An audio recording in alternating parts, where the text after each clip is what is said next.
So in this video, I want to talk to you about how to study for certification exams.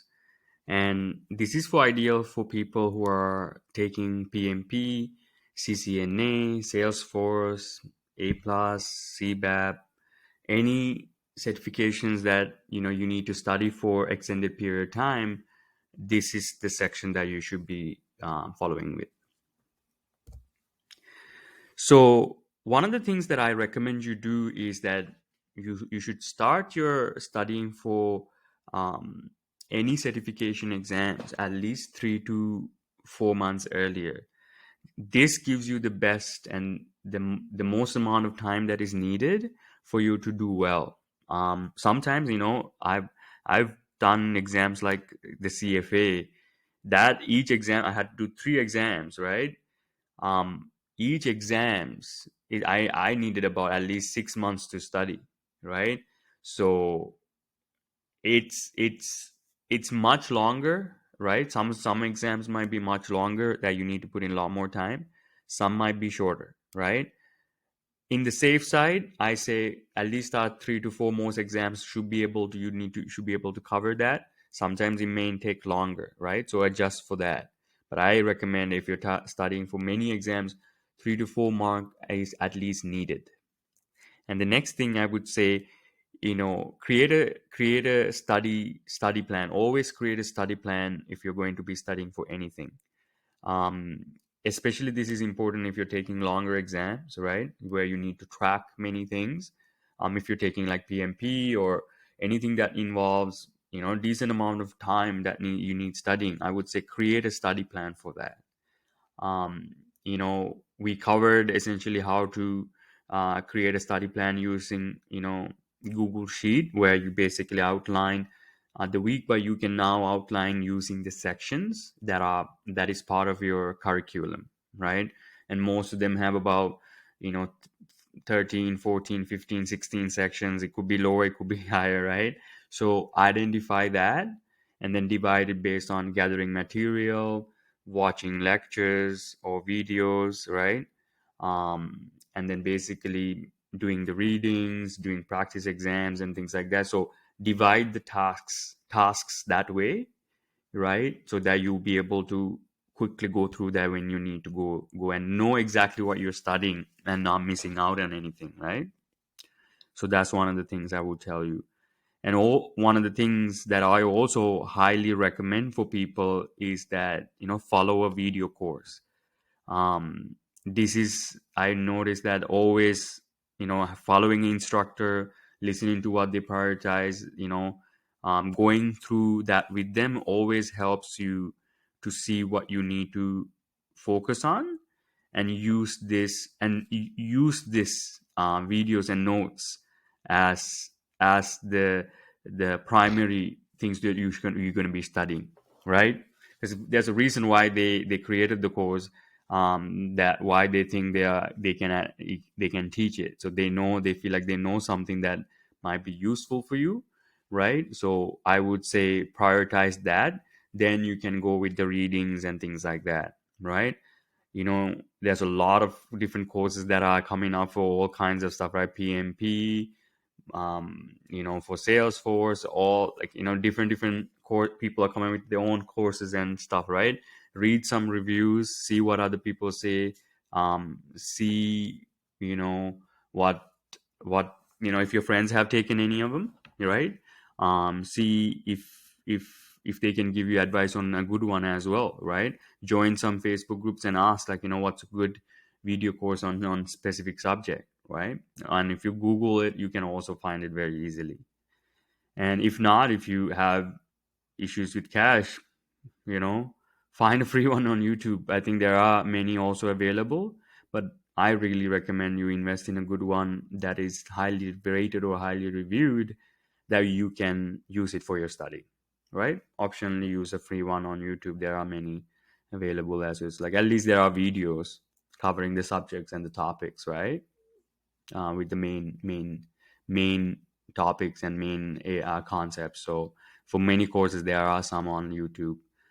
And another thing I would tell you, um, Another thing I would tell you is start your studying with the topics you enjoy studying. This is something I see that many students don't do, and I also didn't do it for a long time. Is start with something that I like studying, and and it's not like a university course where you need to go on a specific order. You can actually go on the order you like to go, right? So I say, if you're studying for like PMP or any certification exams or anything that in your related field, and if you're already working, go study the thing that is most relevant to your job, right? So that gives you will be paying attention to it more. You'll be wanted to do the work that is needed to for it, because like learning this will actually help you with right away with what you're doing for your work, right? And this is the way I lot of the time I studied for things, and it gave me the best result, right? So, like I said, focus on what you like studying, or enjoy studying, right? Like go through the topics, see what like, oh man, this is looks really cool. Start with that. And the next thing I would say, create study packages, right? We talked about the importance of, creating study packages before. And again, create, instead of going by week, you can say section one, and then that's your topic. And then say what is it about, write the topic of the section, and then start creating your study package, handwritten study packages where you started to learn and the most important concepts, any concept that you have never come across before, anything that you have find difficulty, these are the things that you should be writing, right? So that way you can review them for later. And like I said before, like study packages, you would I recommend you use extensively to review it over and over again, because it will have the most important notes, right? And also, use your video course notes as your primary notes for your study packages, and then go from there, and then go to your textbooks and things like that, and start adding the notes that is necessary, things if you find useful. And the other thing I would say, find or invest in practice problems that are practice problems and exams, right?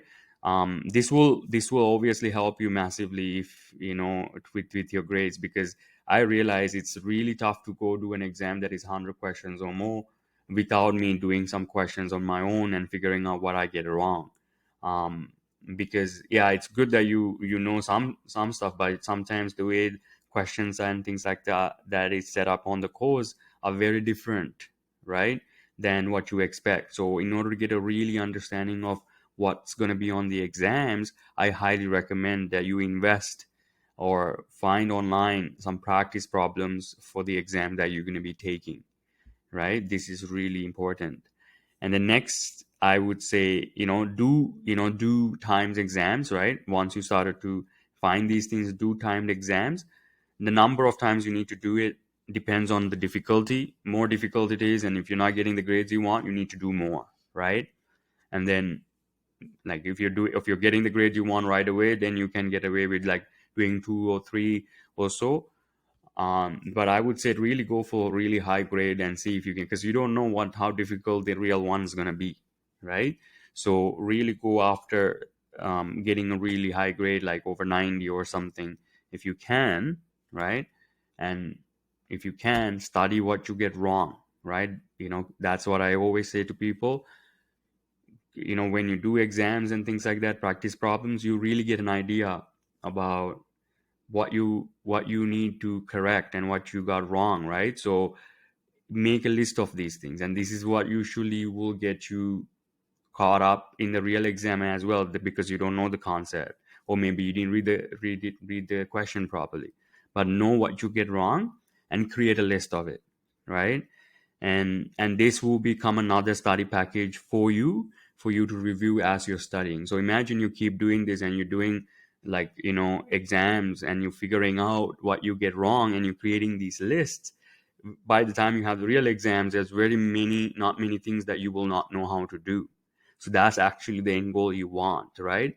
Figure out what you know, then figure out what you don't know, have a problem, have a solution for it, and then show up to the exam. This is what I did, and this is what got me results, right? So that's one of the things I would tell you to do. And the last point here, it says prioritize enjoyment rather than finishing. This is something I tell again and again to people, is that is, since you have the option to study what you like to study, um, start with what you enjoy studying, or what you like, have a preference to study. Like, especially if you enjoy what you're studying, I noticed that it will accelerate your learning. You will understand a lot more things a lot more faster, right? This is something that I experienced for myself, that I also have recommended and coached other people to do, and they also have say, like, what, that's actually builds a lot of momentum. It builds me, you wanted to come back to the material over and over again. It creates a sense of anticipation, right? And I can tell you, the anticipation is one of the reasons why we want to continue to do something over and over again. And when you looking forward to going studying a specific topic, it's good for you, because it brings that consistency within you and persistency within you, because you're looking to go and interact with that material soon, right? So that's one of the things I experienced, that I can tell you, that you should use, even if you're taking a university course. Like, if your opportunity to go study, you know earlier material or later material that you find useful or needed or enjoyable, go for it first, right? It will really accelerate you with your learning. So that's what I have for this video. I'll see you on the next one.